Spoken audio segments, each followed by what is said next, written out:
Welcome to Melrose Unitarian Universalist Church. Our service today is called Widening the Circle, Immigration Ministry Update. Hello, everybody. Good morning. It's great to see you. I am the Reverend Dr. Suzanne Intriligator. My pronouns are she and her. And yes, it took me half an hour of breaking the ice in my driveway yesterday in order to be here with you this morning. But you are worth it. So I'm glad to be here and glad to be part of worshiping with you. I hope that you are inside this morning and staying warm. Go ahead and say hi in the chat box if you like. Janice Bissix is our host on Zoom this morning. Hi, Janice. Good morning. And thank you for being the chat host. Bill Holt, our worship tech, is here with me in the sanctuary. We're alone today, but we won't be alone for long.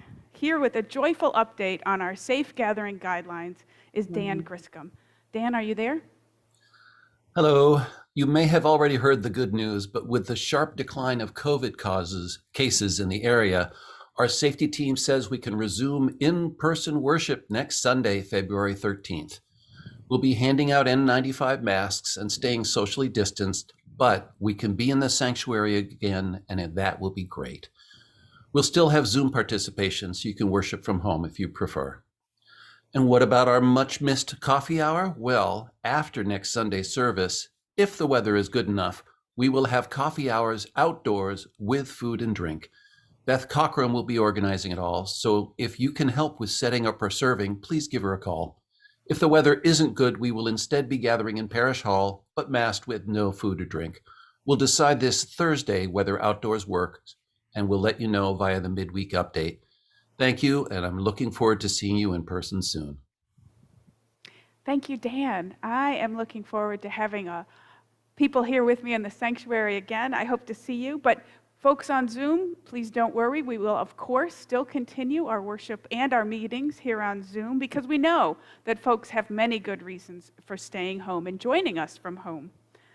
Here's some other good news. We have settled on a date for our February Fire Pit Fun event.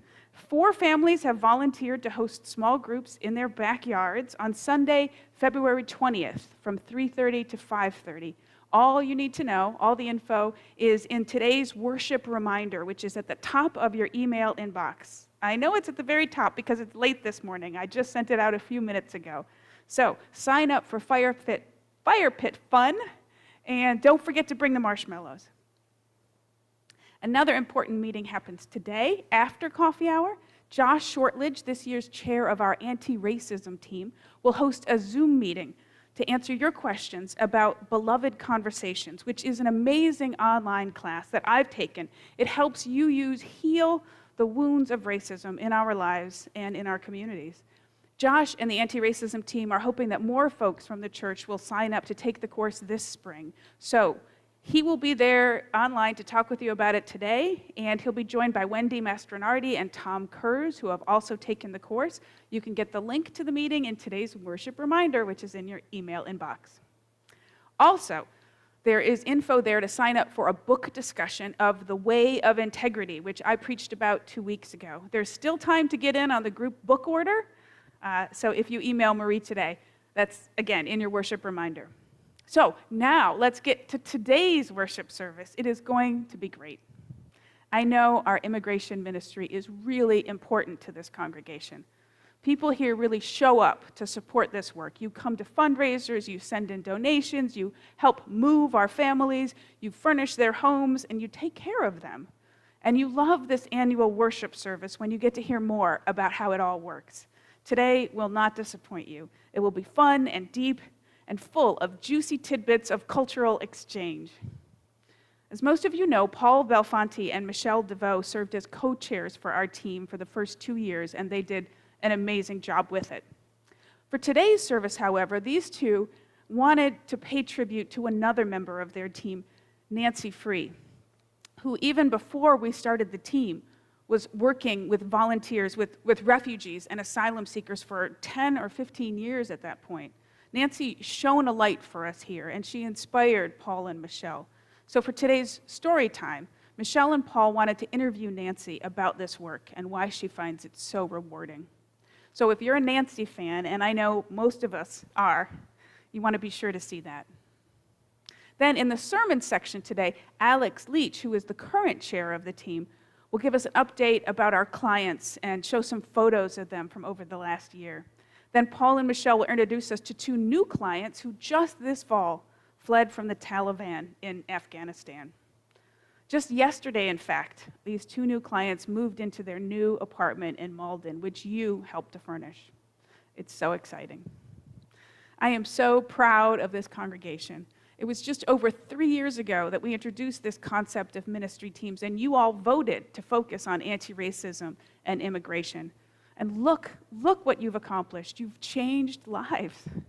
We really have been walking our talk. We deserve a celebration, so let's get it started. Let's start, as we always do, by switching to gallery view and looking at all those faces and waving to everybody. And let me get in gallery view. I'm always the last one there. Good morning, everybody. Hello. Hi. Lots of smiling faces. Good morning. Hi. Welcome to worship. It's good to see you. And next week, I hope some of you will be here in person. It'll be even better. Thank you. All right. Beautiful. Thank you so much. Thank you so much. Now it's time for our call to worship. In the early 20th century, the great Universalist minister Clarence Skinner wrote, "The fight for freedom is never won. Each generation must win for itself the right to emancipate itself from its own tyrannies, which are never unprecedented. Therefore, those who have been reared in freedom bear a tremendous responsibility to the whole world to win an ever larger and more important liberty. We are the inheritors of this liberty, and it has not come easily. If we listen to the wind, our ancestors are whispering, 'Who is freedom for?' Let us gather in worship today to consider this question. Together, we envision a future with freedom for all." Now with UUs everywhere, I light our flaming chalice, the symbol of our faith. Oh, we're moving to hybrid, and now it's out of camera view. Well, you have to trust me. I'm lighting the chalice.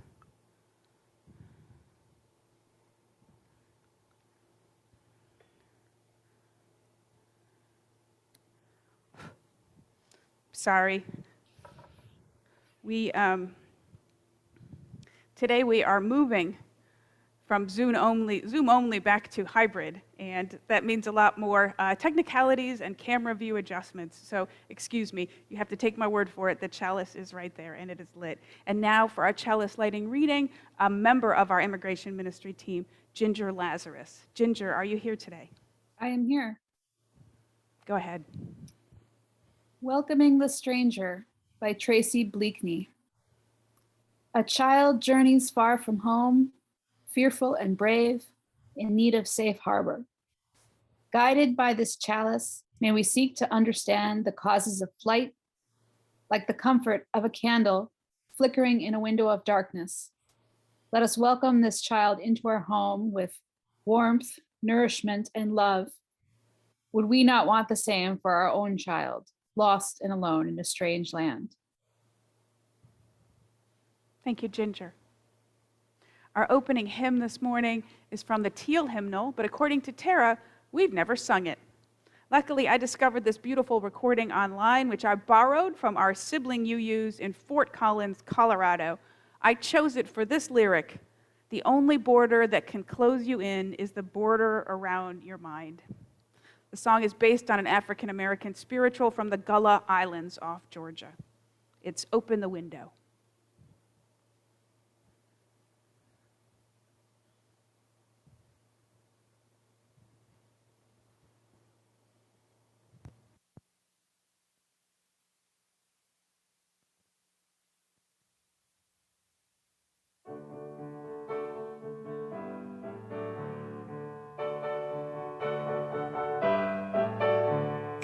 Open the window, children.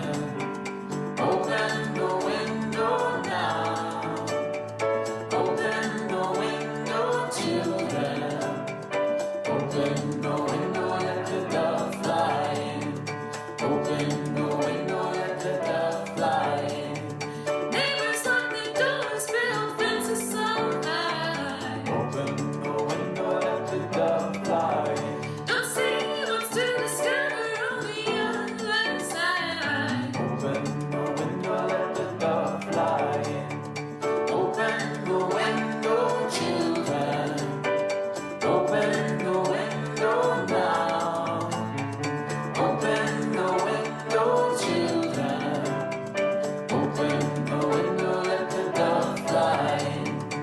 Open the window, let the dove fly in. Borders round the countries and borders round the sky. Open the window, let the dove fly in.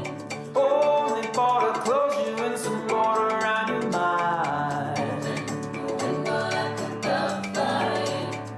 Open the window, children. Open the window now. Open the window, children. Open the window, let the dove fly in. Open the window, let the dove fly in. Promise each other again and again. Open the window, let the dove fly in. Open the circle as wide as it can. Open the window, let the dove fly in. Open the window, children. Open the window now. Open the window, children. Open the window, let the dove fly in. Open the window, let the dove fly in. Open the window, children. Open the window now. Open the window, children. Open the window, let the dove fly in. Open the window, let the dove fly in. Open the window, let the dove fly in.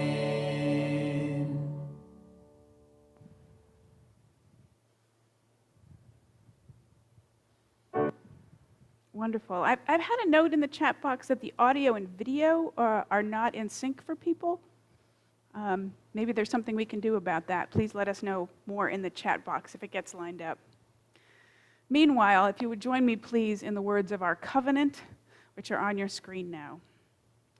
Love is the doctrine of this church. The quest for truth is its sacrament, and service is its prayer. To dwell together in peace, to seek knowledge in freedom, to serve humankind in fellowship, to the end that all souls shall grow into harmony with the divine. This is our great covenant, one with another and with our God.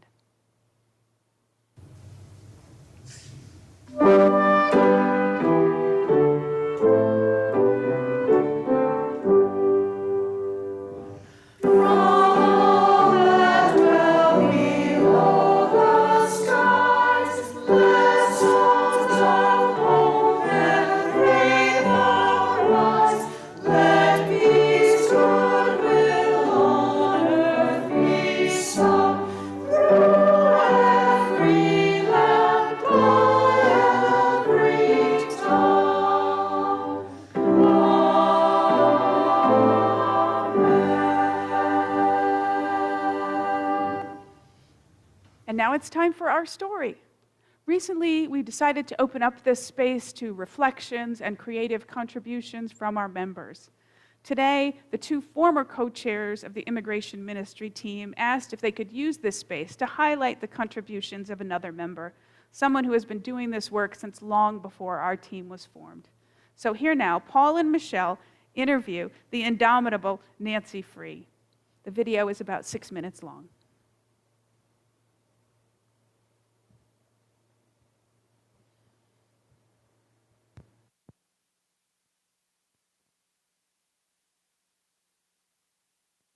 Back when we started the immigration ministry and Michelle and I agreed to be chairs of it, we had a desire to do something, but we had actually no idea what to do.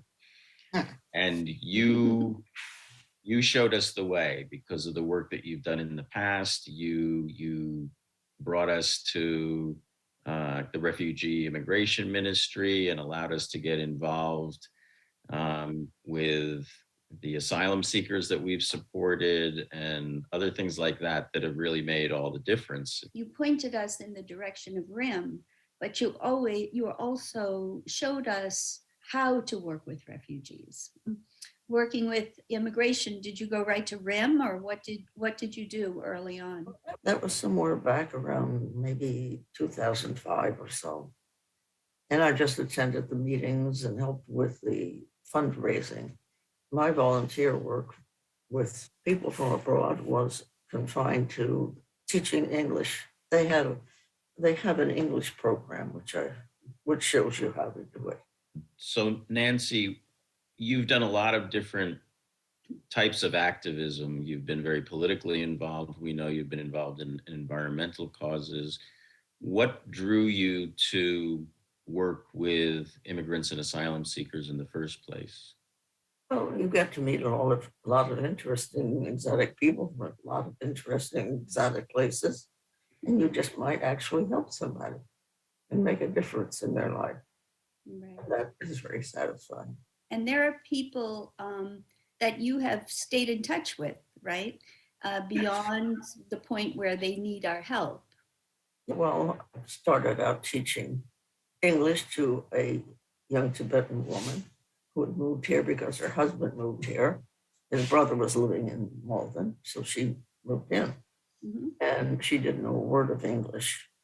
And well, now we're good friends, and we used to meet on a regular basis for lunch or for shopping or something once a week.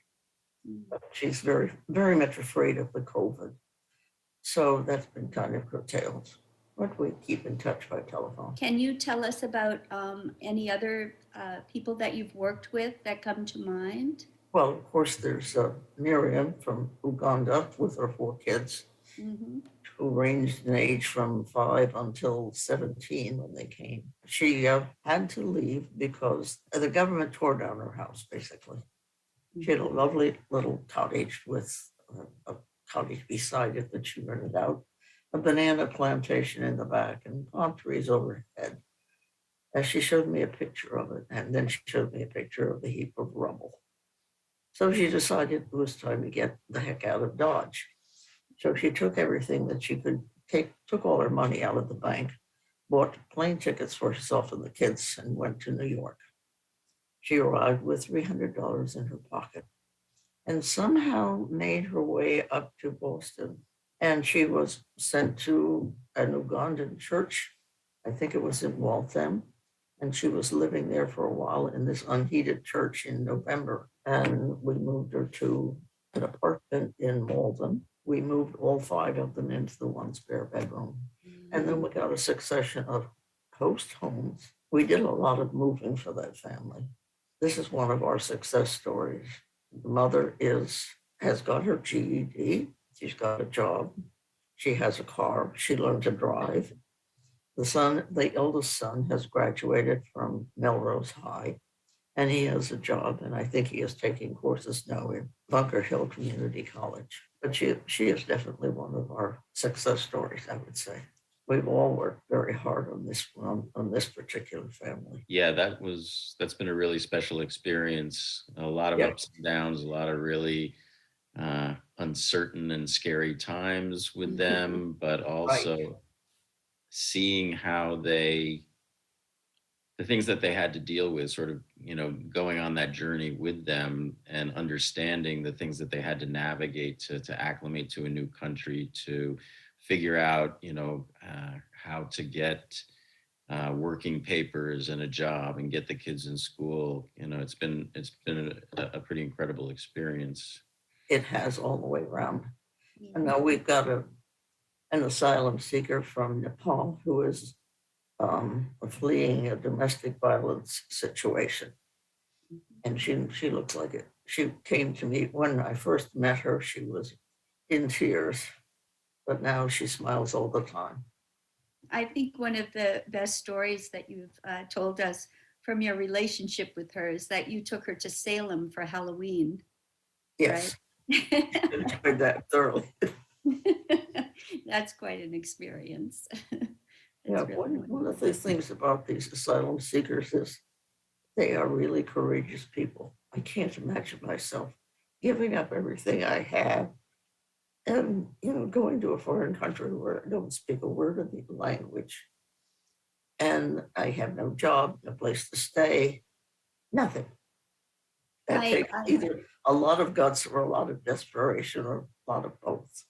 Yes, Nancy, I know that is something I am amazed by constantly in the work that we do. And the resilience that they show through all the ups and downs, and the way they somehow remain positive when, you know, going through things that have to be really discouraging at times and very scary, but they persist.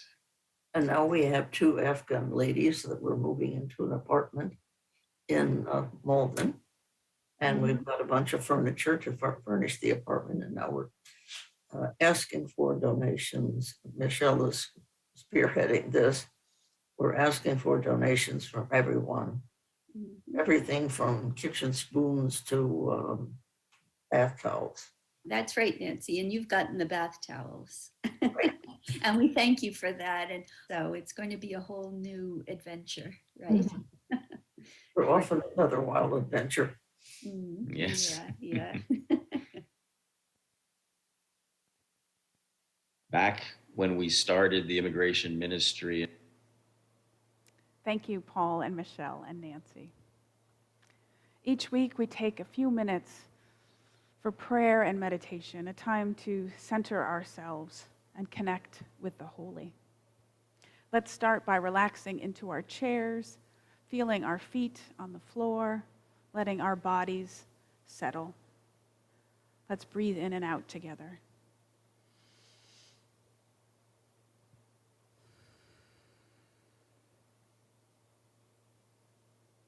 In our meditation time this morning, first we'll start with our centering song, then we sit together for a few minutes of silence, then we speak to one another about our joys and sorrows, and then I will lead a prayer. Our worship theme for February is Widening the Circle. It's a time to consider how we can open our minds, open our hearts, open our communities to growth and change. Our centering song for the month aptly expresses these goals. Here's our choir with Circle Round for Freedom. We sing it twice through. Please join in as you like.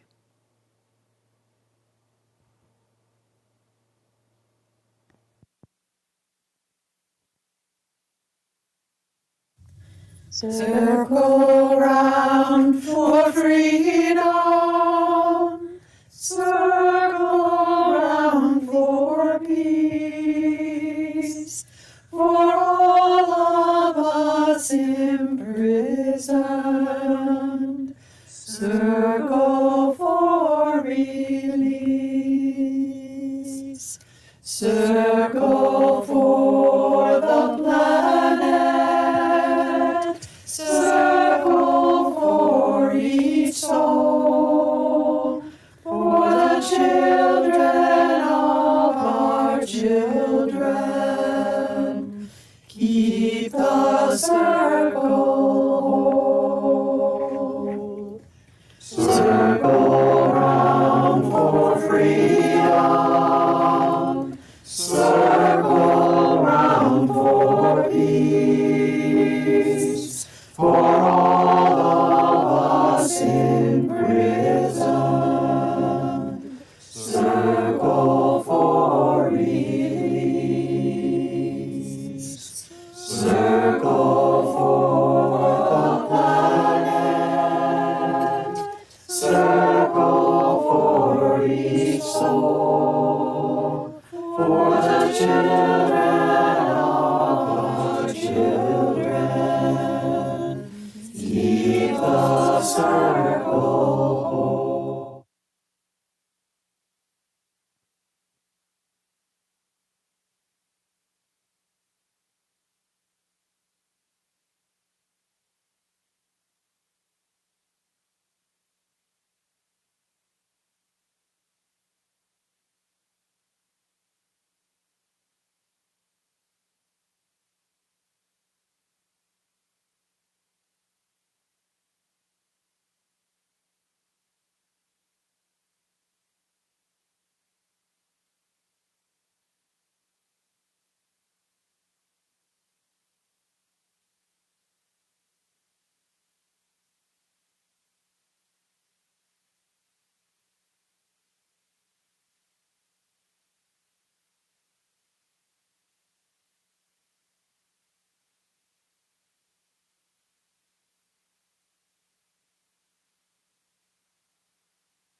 Every Sunday, we share with one another the joys and sorrows of our lives, the personal milestones. We will listen to each other with compassion and openness. Let this time be a sharing that weaves us together as a community. If you have a sorrow to share today, please type it into the chat box and I will read them aloud. Go ahead now.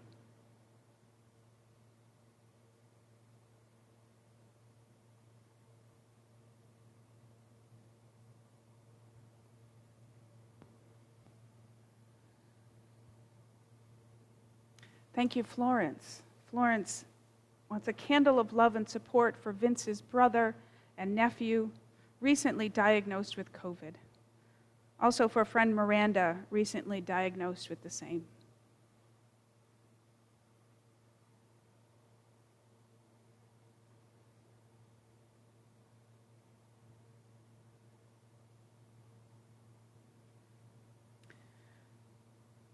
Florence also adds a candle of speedy recovery for Kathy Sang.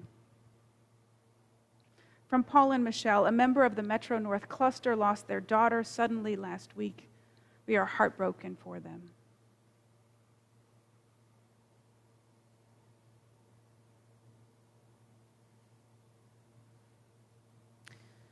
From Lisa, a candle of sorrow for additional setbacks with John's transplant.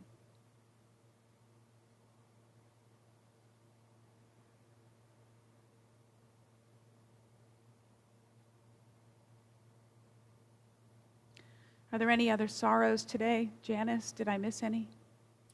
You did not.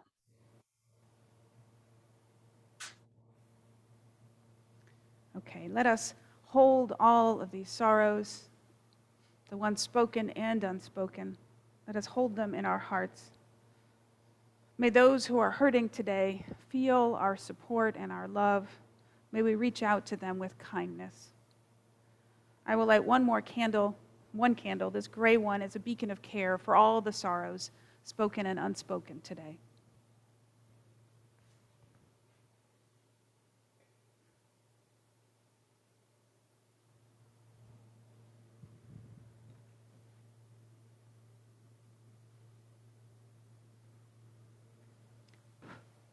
And now I ask for your joys. If you have a joy to share, please type it into the chat box. From Chuck, candle of appreciation for Nancy Free, whose indefatigable efforts have included helping to keep church leadership accountable for our mission. From Dan, that's from Mary Breath, actually, a joy for Nancy Free, a congregational treasure.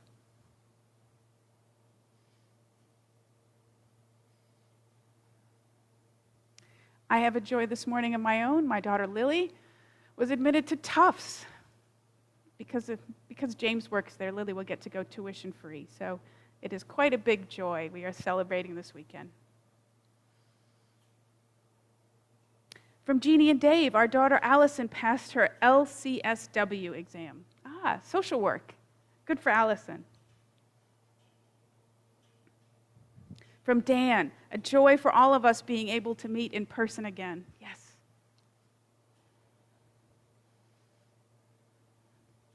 Are there any other joys? Janice, did I miss any? I don't see any others. Oh, we do have another one. Oh, good. Thank you. From Carol. My granddaughter has been accepted in a graduate medical program, and she is thrilled. Thank you, Carol, and good luck to your granddaughter. From Florence, a joy for my first trip to Brooklyn in 3 years next week.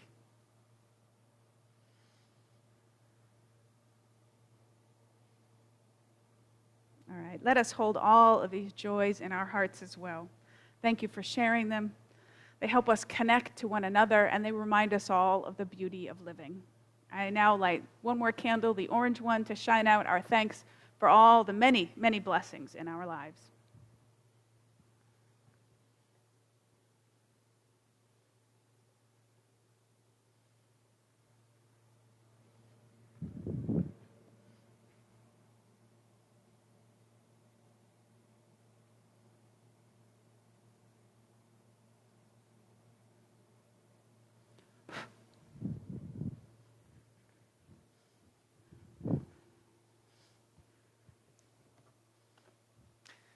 Would you join me, please, in the spirit of prayer?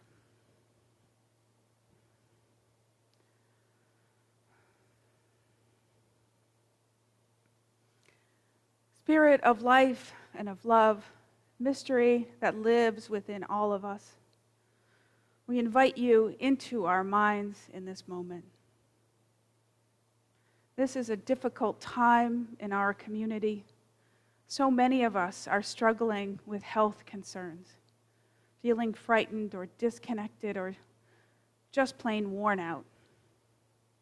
Spirit, show us the way forward.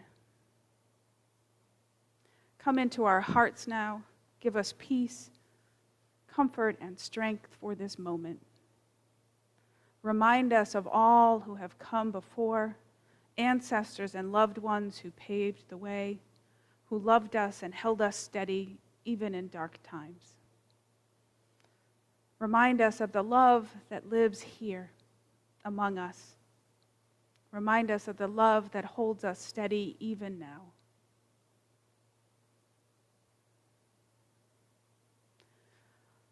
Like the refugee, we all know what it feels like to feel alone, to feel frightened.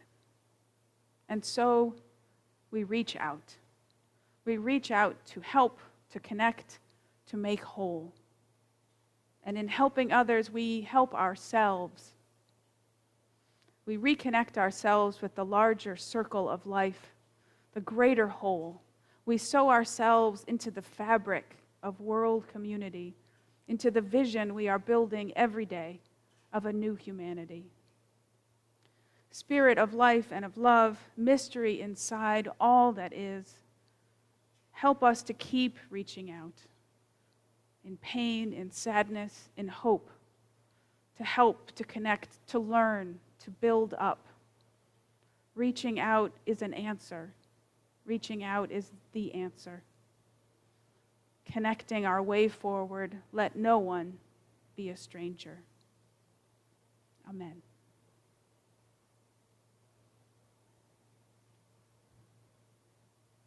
Now is the time for our offertory. Our church is a self-supporting organization funded by your generous annual pledge. You may also contribute to our weekly collection plate, which we split every month with a deserving cause. Either way, you can donate at our homepage, melroseuu.org, by pushing that yellow-orange button in the top right corner. For February, our giving partner, chosen by our anti-racism team, is Arise Springfield. Arise is a 30-year-old community organization in Western Mass. It centers the voices and needs of local poor people working on issues like housing, homelessness, and criminal justice. Half of our collection plate for February will go to Arise. Tara. Our offertory music this morning is a song performed in 2016 in celebration of the UN-designated Day of the Girl Child. The majority of these students were part of the Afghan National Music Institute, but now that the Taliban has reseized power, they have evacuated from the country along with their teachers. Although music has not yet been banned outright, musicians and their instruments are in danger, so they are now working to rebuild their school in Portugal. Please enjoy I'm a Girl, performed by the Afghan Youth Orchestra, the choir of the Afghan National Institute of Music, and students from Mahrabat High School, where this was filmed.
And now we start our reflections with a short reading from Carol Nestor. Carol, go ahead.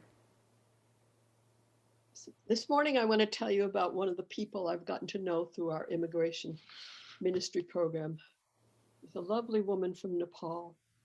I can't tell you her name because it might compromise her security. But she comes to our quilting group weekly, where she is very well received. She speaks English well, with an accent that she's working on.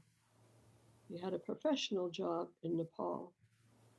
She lives in a private home in Melrose, very generously offered by a member of the temple Beth Salom. Comes to quilting, she's very social, works hard on the quilts, often looking for another project. Unfortunately, she has not yet got her working papers.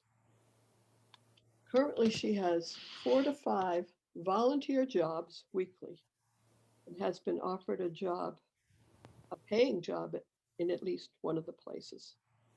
She teaches basic English at the library. She is very much the type of person that we would want as a citizen. Thank you.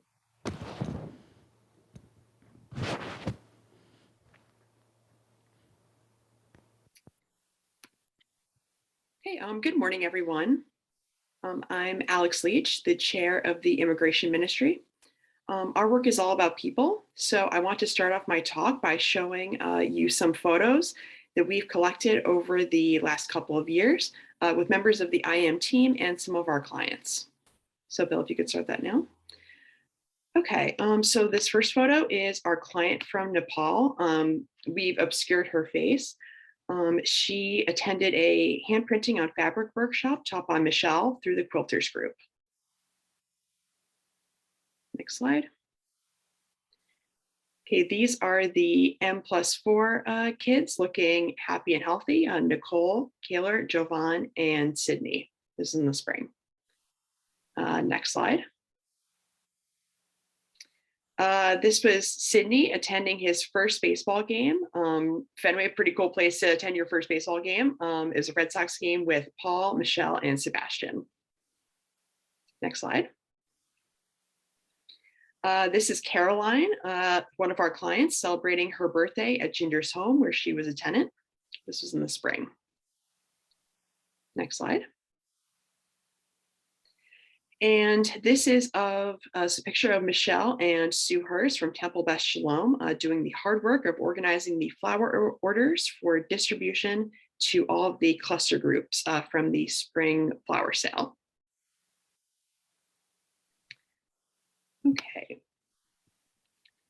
So this morning, I'm going to speak to you about what our immigration ministry team has been up to and our exciting plans for the future. When this committee was started several years ago, we partnered with the Refugee Immigration Ministry, or RIM, Metro North Cluster, which is an interfaith community group devoted to helping refugees and asylum seekers adapt to life in the United States.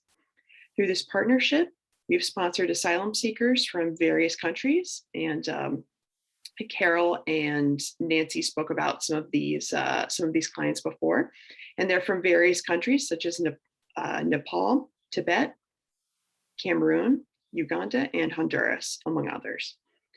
We are also currently sponsoring a woman from Nepal who left her home country to escape domestic violence.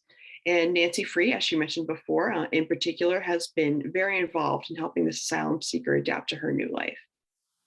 And we've been very fortunate to have such a supportive community to help us with this work, both inside and outside of this congregation. Friends of the Immigration Ministry have assisted us with many tasks, including providing shelter, clothing, meals, schooling, childcare, computer equipment, mentoring, transportation, and help with moving to new homes. So quite a few things here. Everyone's generosity has been so greatly appreciated, and it's a wonderful reminder of how that this work aligns so closely with nearly all of the UU7 principles, particularly the first and sixth principles, which state that we should strive for the goal of world community with peace, liberty, and justice for all, and to affirm the inherent worth and dignity of every person. This year, we're very excited to announce that we'll be in partnership with the RIM Metro North Cluster and Catholic Charities to sponsor 2 young women from Afghanistan. Catholic Charities is a service organization that provides services for the poor and displaced, doesn't proselytize to those they serve, and is a separate entity from the Catholic Church. Now, Michelle DeVoe and Paul Belfonte they are two members of the immigration ministry, and they're also deeply involved with the work that the RIM Metro North Cluster does, and they will introduce our new clients from Afghanistan.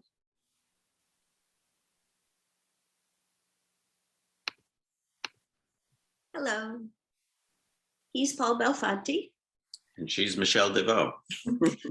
And we're going to talk to you about our newest clients from Afghanistan, Mamuba and Hadia. Paul is still getting used to how to say yes. Mabuba. Yes.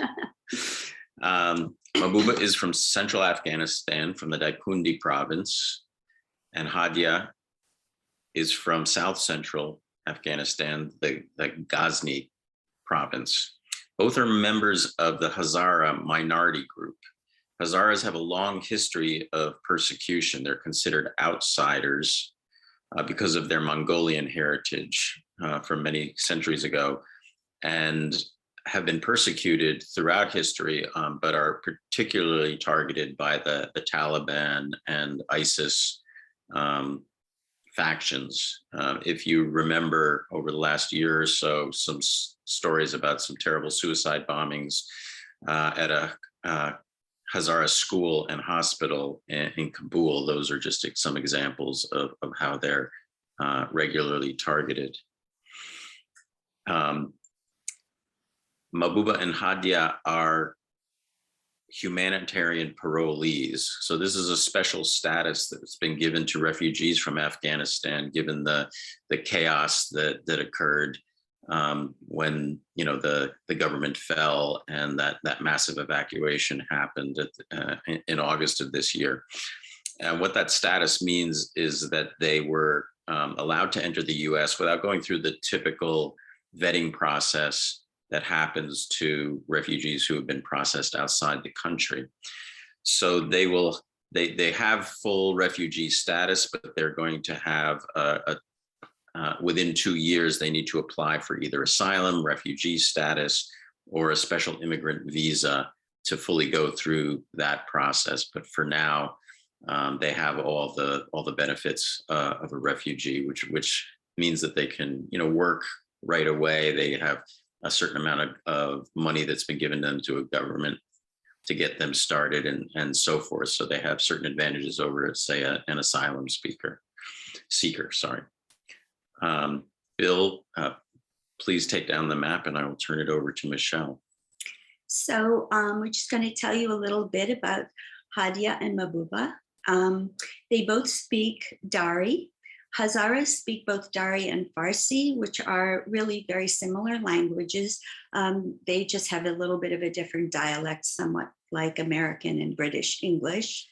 And they were brought together for the first time by their social worker, who has an amazing story of his own, which hopefully we can tell someday.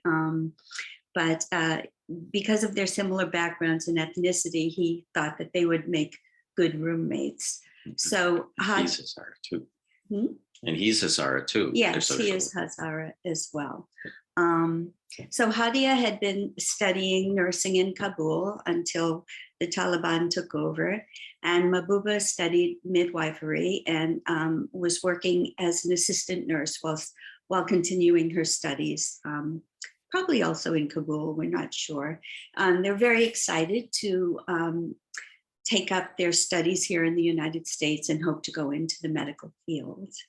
And I just want to tell you a little bit about the process that we go through with the cluster to make a decision to work with who we're going to work with and how that goes. So we really wanted to work with some people from Afghanistan. So the cluster took a vote to do so and decided to work with Catholic Charities because they had everything in place to work with the refugees. They were a designated government entity to receive and support refugees. You had to be given a special designation by the government in order to do this. So once we decided to do that, we told them we wanted to go ahead, and the first thing we had to do was find an apartment. And that was a big task, but we accomplished that. And then I raised my hand along with two other people, a woman from the FCC in Winchester, Linda, and Sue from the Temple Beth Shalom, to kind of spearhead our project. So we found the apartment and then had to go about completely furnishing it, which was, I just have to thank everybody so much for contributing to that, and to John and Duncan for the heavy lifting of the furniture into the apartment on short notice. That was so lovely. We moved them in yesterday. Yep. In fact, sorry. Yeah. And it looked So, wonderful.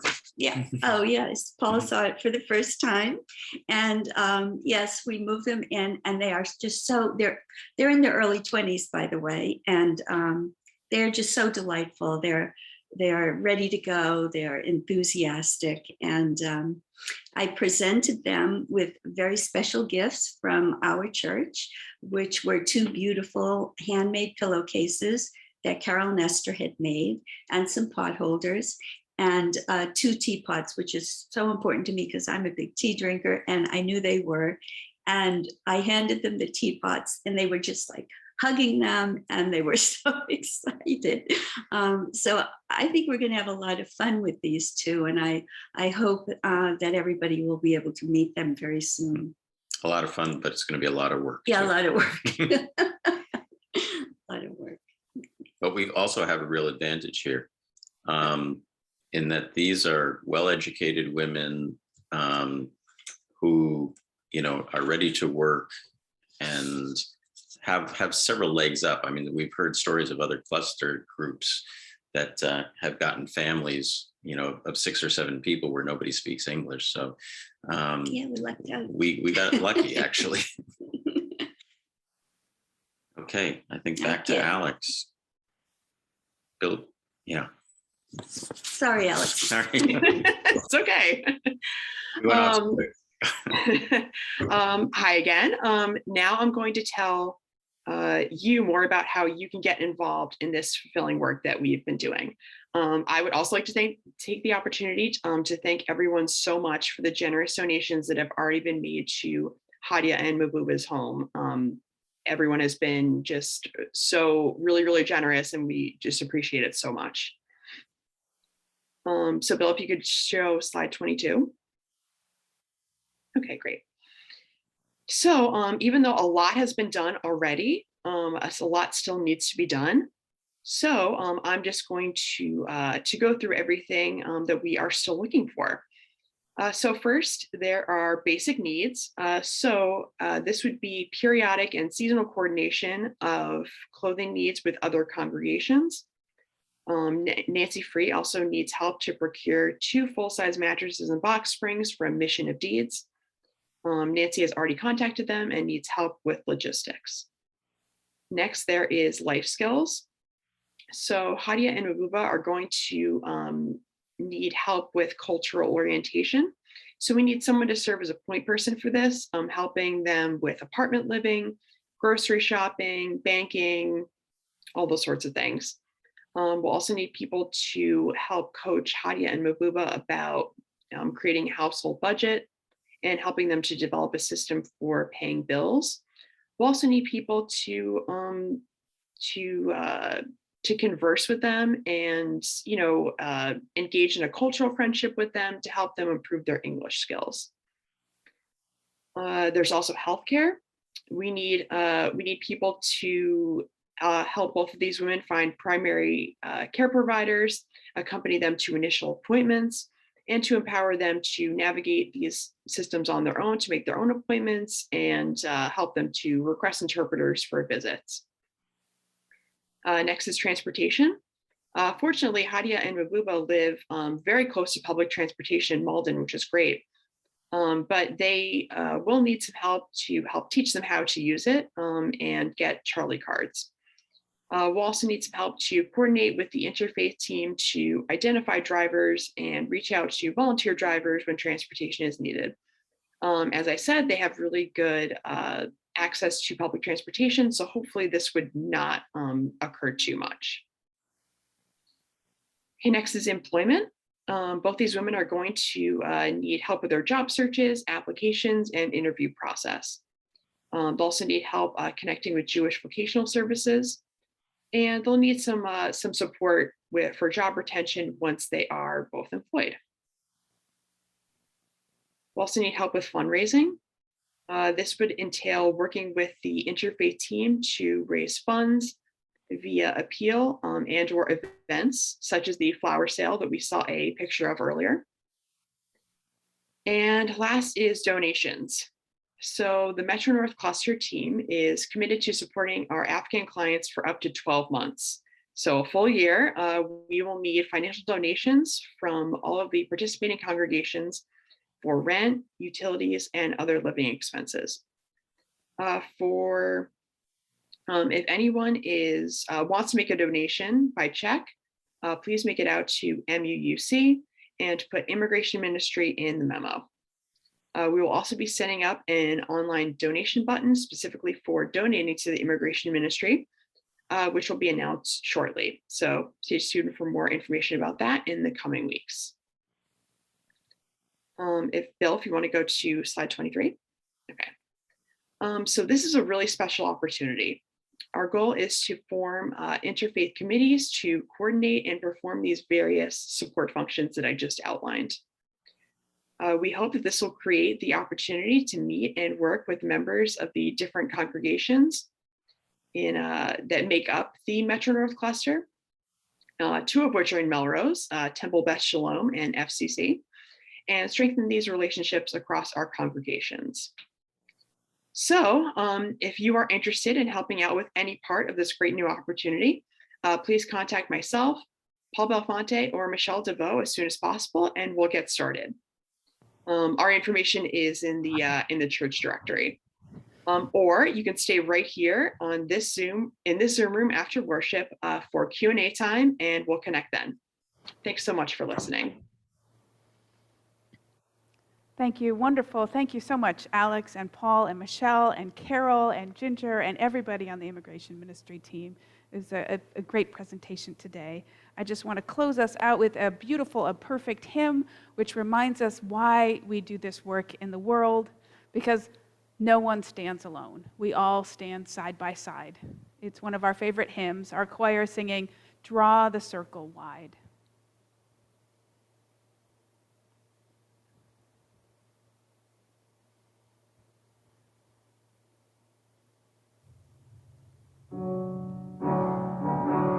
Draw the circle wide. Draw the circle wide. No one stands alone, we'll stand side by side. Draw the circle wide. Draw the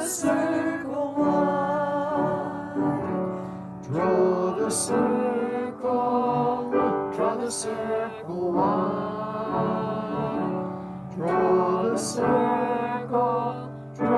the circle wide. No one stands alone, we'll stand side by side. Draw the circle wide. Draw the circle wide, draw it wider still. Let this be our song. No one stands alone, standing side by side.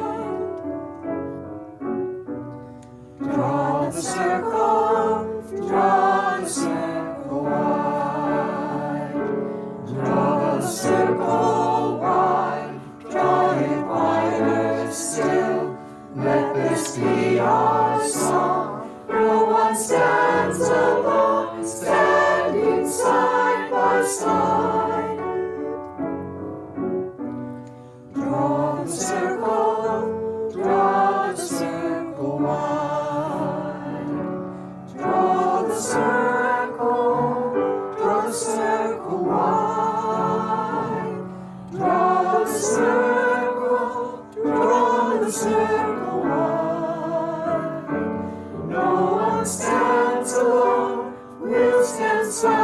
my side.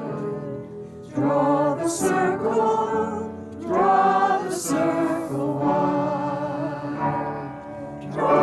circle wide, draw it wider still. Let this be our song. No one stands alone, standing side by side. Draw the circle wide. Draw the circle wide, draw it wider still. Let this be our song. No one stands alone, standing side by side. Draw the circle wide. Draw the circle wide.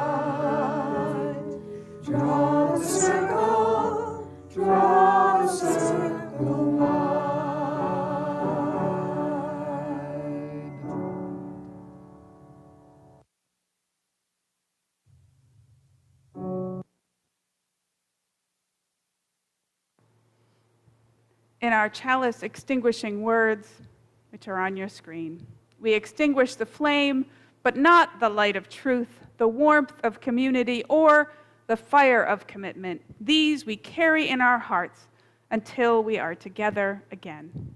Amen.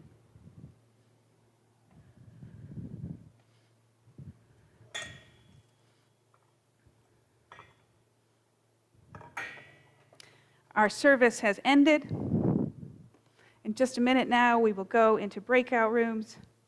Oh, actually, I think we'll all stay in the one room so that we can talk about this great service and connect with our immigration ministry team members. Then at noon, remember, join the anti-racism team at the link in the worship update. Thank you all for worshiping with us today. Happy Sunday.